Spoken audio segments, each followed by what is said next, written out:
انت قبل اول ما اعلنت القايمه قبل الاصابه كان لعيبه بيراميدز اكتر من لعيبه الاهلي، صح؟ ما احنا بنتكلم بصراحه بقى.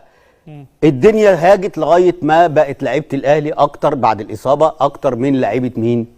بيراميدز. طيب مع كل وده حق النادي الاهلي، خلي بالك وجماهيره. ليه؟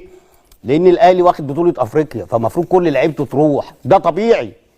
واخد بالك؟ طب انت واخد نص اللعيبه بتاعت بيراميدز بناء على ايه؟ هو مصطفى فتحي اللي يلعب ومهند لاشين. بس هم دولت اللي يروحوا، والباقي كله اقسم بجلاله الله. جلال الله. ايه؟ بجلال الله. اقسم بجلال الله. ان اللعيبه اللي هو خدها الثانيه دي انا ما اعرفش واخدها بناء على ايه. بدليل ان النهارده لما لعبوا كله اتكشف. انا قلت لك علي جبر واحمد سامي، وبص الناحيه الثانيه بقى محمدي.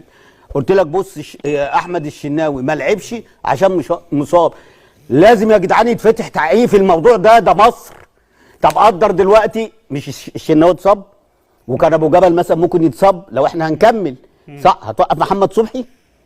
وقدر وقفت محمد صبحي واتصاب واحمد فتوح. لا استنى، انا بكلمك على المركز اللي هو الحساس، اللي انت واخد اتنين، واحد ما بيلعبش في النادي بتاعه، ده لازم يمشي عشان ده بس. ده فيتوريا ده لازم يمشي عشان البند ده بس.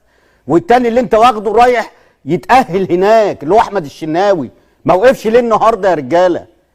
ما وقفش ليه؟ طب ما انت عندك عواد، ما خدتش عواد ليه؟ لان الكشف جاي له ما فيهوش عواد، الكشف جاي له ما فيهوش محمد بسام، الكشف جاي له ما فيهوش الزنفولي، الكشف جاي له مش عارف ما فيهوش محمود جاد ولا عامر.